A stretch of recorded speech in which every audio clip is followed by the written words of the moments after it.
leave an army in disarray. Return to us, General. Lead us to victory.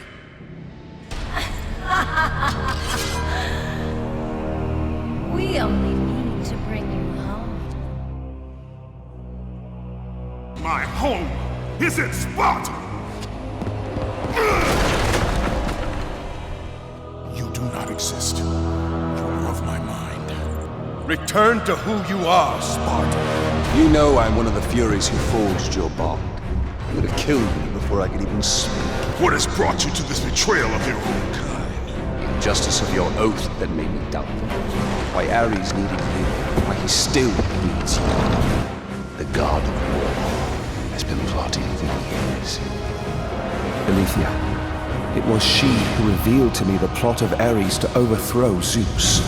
But he needed the perfect warrior. To be free of the madness that infects you, you must defeat those who hold your bond with the god of war. The lantern of Delos keeps the eyes of truth. Delos, they say it is cursed. What's wrong? You seem confused, Kratos. Having trouble remembering our special time together?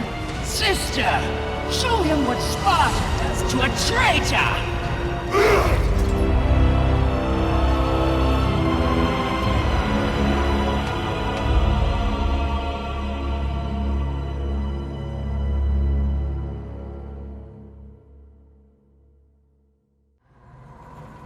And welcome back, everyone, to Let's Play God of War Ascension. Similar to Episode 5, Episode 9 is going to be one big old boss battle against both Megara and Tisiphone. Phase 0 of the fight is pretty simple, and yes, I do call this part of the fight Phase 0. Simply take on the illusion Spartans that Tisiphone has sent after you. Pretty simple if you have the Soul of Hades leveled up a little bit. Again, Soul of Hades is great for crowd control, so this is the perfect opportunity for some crowd control. Just do the square triangle combo that Kratos is doing right now. Do the rage attack when you're able to, and you will have pretty good control over this portion of the fight. Now, Megara is going to join in on the fun, and it's going to get a little bit more difficult. Alright, I mean, compared to Tisiphone and even Electo, Megara is nothing. Out of the three Furies, Megara is the simplest to deal with. Phase 2 of the fight involves us fighting Megara and various Spartan illusion soldiers in the narrow streets of Sparta, so I would recommend magic during this portion of the fight. There will be time to do some parries and fancy rolls and stuff later, but for now, in such a small field, I would recommend just using up your magic to, gain some control, take out the weaker enemies, do some damage on Megara. Use the Amulet of Ouroboros when you're able to, obviously. I don't do it nearly enough, but you should be doing it at every possible opportunity that you get to try and slow enemies down and try to slow Megara down. And again, just keep doing magic. When Megara says that, now we move on to the next phase of the fight, or the second half of this phase of the fight. And Megara is going to be jumping around the rooftops. She will be doing a shockwave attack when she jumps down. I don't do well. My first try here, I do get killed by Megara, even though out of the three Furies, Megara is the easiest to deal with. If you die early on in the fight with Megara, you do have to start over from this part, where you fight in the narrow streets again, so try not to die to Megara until you start getting green orbs from her, because once you get green orbs, you know you're officially done with the phase. You get a little bit there, but technically this is the second half of this phase of the fight, and not really a brand new phase of the fight. At least that's how the game considered That's how the game considered. That's why there's a checkpoint in the narrow streets part and not during this part. So when you get to this part, you will notice there are far fewer Spartan soldiers. There's always going to be some Spartan soldiers, but far fewer. Actually, I think during this part of the fight, if you kill all the Spartan soldiers, then they're just not going to show up anymore. So if you can, get rid of the Spartan soldiers, and then you can just focus all your attention on Megara. Out of the three Furies, Megara is probably the easiest to deal with. She has the easiest, most parryable attacks out of them all.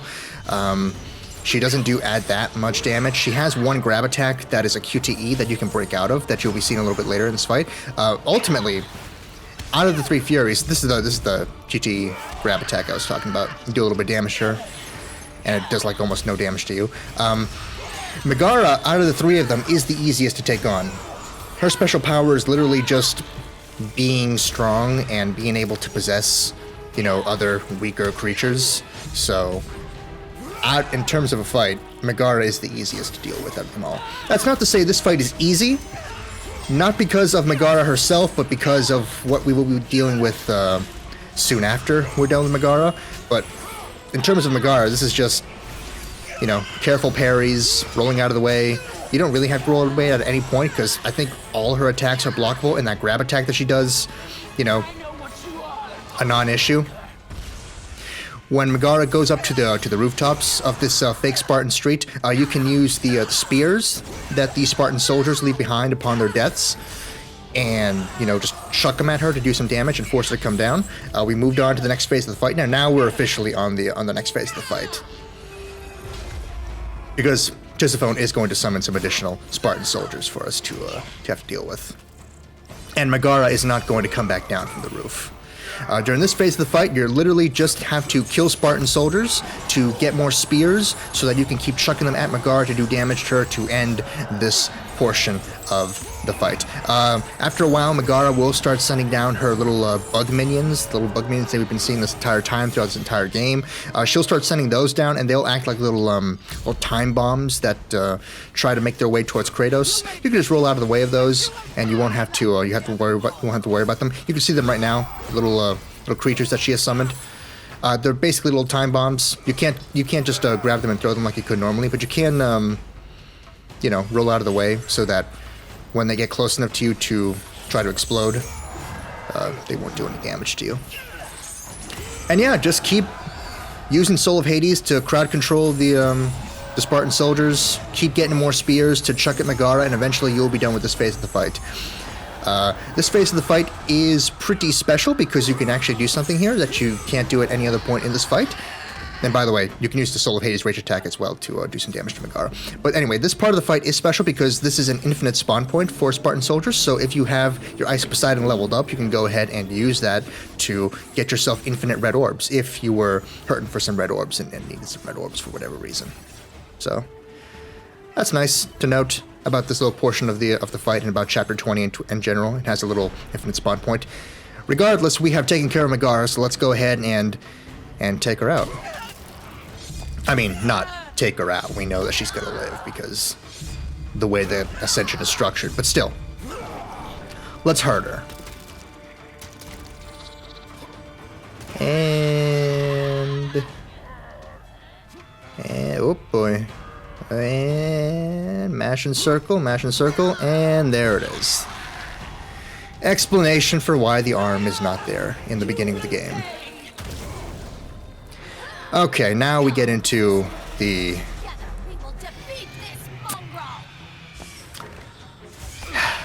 yeah. Now we get into the annoying part of this fight. Not this necessarily. This part is pretty easy. This is just a little mini game where you fight the Tisiphone's daemon here. Or demon, whatever you want to call it. It's pronounced daemon, I guess. But, you know, just dodge, attack. Simple, straightforward, nothing more to this portion of the fight here. This isn't the part of the fight that's annoying. It is what follows. Because Tisiphone is the most annoying of the three Furies. Alecto's not that bad. Megara, as you saw, is not that bad. Tisiphone is the worst of them all. And I die a couple of times here because, man, I just am not a fan of this part of the fight. There's a lot of attacks here that are not blockable. Some attacks that are. The tells for what attack she's going to be doing are actually pretty difficult to read. For me, anyway, they're pretty difficult to read, so I am not a fan of the Tisiphone portion of this fight at all. And the reason why this boss fight is more difficult than Castor and Pollux is because of Tisiphone. Tisiphone here makes this boss fight more difficult. And spoiler alert, she's going to make the final boss fight more difficult too, because in the final boss fight, she's also going to show up and we're also going to have to fight her. And she is just as annoying then as she is right now. So it's not great.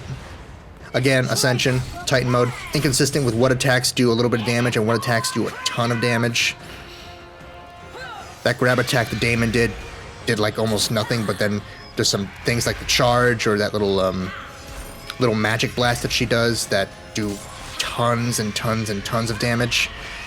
Not a fan of Tisiphone at all. I'm not a fan of the fact that in this boss fight, the rest of this fight is going to include Tisiphone in some way, shape, or form. Thankfully, after a certain point, Tisiphone is going to stop doing all of these annoying attacks that are really difficult to predict and in some cases difficult to dodge and difficult to deal with, and she's going to resort to doing her desperation attack, which is much, much easier to deal with compared to all this bullshit that she's throwing at us right now. Compared to Castor and Pollux, I don't like this boss fight as much. I think the Castor and Pollux boss fight are much more creative and have a better gimmick than the basically straightforward fight that Megara and Tisiphone offer here at the Gauntlet of Apollo. I don't like this fight as much, but thankfully at this point the fight gets easier because now Tisiphone is just doing her desperation attack, which is just this meteor thing. Just roll out of the way of it. She's not going to do anything else. All of her other annoying attacks that she's been doing up till now, she's not going to do anymore, so the fight just got a lot easier. Just cause. I don't know. Tisiphone's going to rain down meteors, after which her little magic shield is going to disappear. Because you can see right now that as she's raining meteors, there's a magic shield around her, so she's invulnerable to damage. But after she's done with that attack, the shield disappears for a few moments, and you have a chance to do some damage to her. So just roll around, avoid the meteors, try to position yourself so you're close to Tisiphone, and when the shield falls after she's done with her meteor attack, then you can go ahead and, you know, get some damage in, and soon enough you'll be done with this portion of the fight.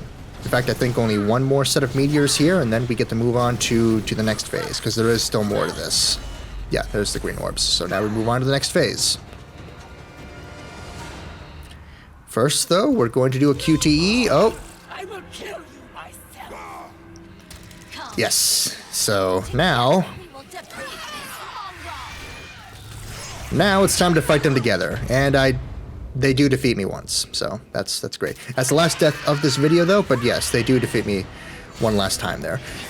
This portion of the fight onwards, now Megara and Tisiphone will be working together. Not great. Look at that fancy animation attack there, and it did almost no damage to my health bar. It's crazy. This part of the fight is annoying. I mean, because Tisiphone is going to go back to doing her old tricks from the previous phase, the attacks that I don't like dealing with. She also has some new ones to deal with.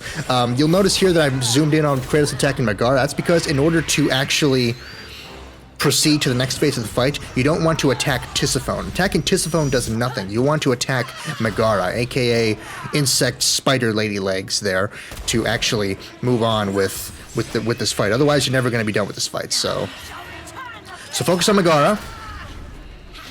Focus on Megara, and you'll be able to move on to the final phase of this fight. And yes, the final phase of this fight. We're almost done with this fight. There are only 2 phases left, and both of them are phases where Megara and Tisiphone team up. Now, as I was saying before, I'm not a super big fan of this fight compared to Castor and Pollux. I think the Castor and Pollux fight is, frankly, a little bit better paced and has some more interesting gimmicks than just Megara and Tisiphone teaming up. Mainly because Tisiphone is so annoying to have to deal with. Whether you have to attack her or not, just having her in the arena doing all these attacks here is really annoying to deal with. And Megara herself is not that interesting to fight. In this phase of the fight, they do throw out a few more team-up attacks, but ultimately it's not as interesting as the gimmick from the Castor and Pollux fight in Episode 5. So it's not a bad fight, but it's not my favorite fight. Ultimately, I think the Castor and Pollux fight is a little bit better, just overall, compared to Megara and Tisiphone here. Anyway, beware of their team-up attacks. They're not that threatening, but, you know, Megara does do some of her shockwave attacks, so at that point you're going to want to jump and dodge out of the way of those. Once we get to this camera angle here, and Tisiphone starts doing her, and they do this mega shockwave, and then Megara gets the super shield, and then Tisiphone is going to start doing her desperation attack again from earlier. the raining meteors down thing that she's doing right now. When you get to this portion of the fight, you know you're at the end of the fight. This is the final portion of the fight here, and now you don't even have the option to hurt both Megara and Tisiphone anymore, because Megara is now invincible the entire time, forever.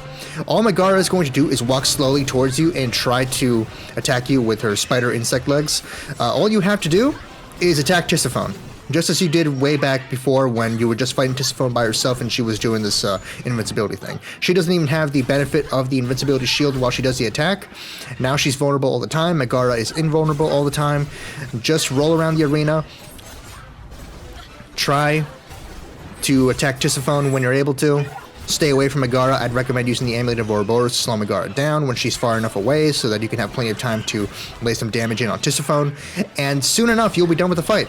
This is it. This is the end of the fight right here. So I sped it up because we're just doing the same strategy of rolling around the arena and avoiding Megara and attacking Tisiphone, but because it's not that interesting compared to like some of the Castor and Pollock stuff. But yeah, this is the end of the fight. Roll around, dodge Megara, slow her down with the Amulet of Ouroboros when you're able to, and just keep attacking Tisiphone, and soon enough, you will be done. And there we go. We're done.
It is time, Kratos.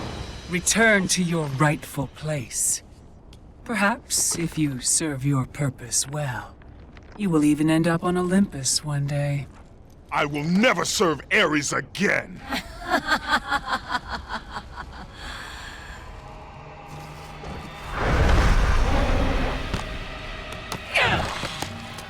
Your methods fail us, Megara. I will take care of him. You will return. Death first! I should have done this a long time ago. Orcos! This is what you align with, Spartan? This time, you will fail. What have you done? You pathetic weakling! Find them! You will never reach the Lantern, Spartan!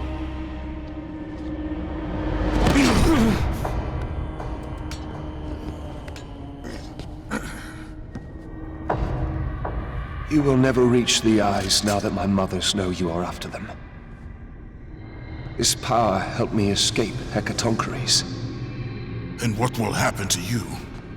If you do not succeed, my fate is sealed regardless.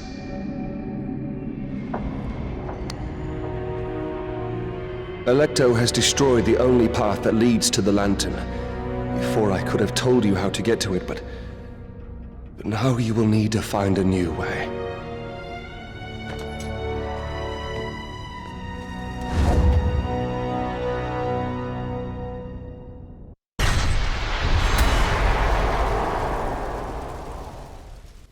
The Oath Stone of Orcos is now ours, and the game just became a whole lot easier, kind of.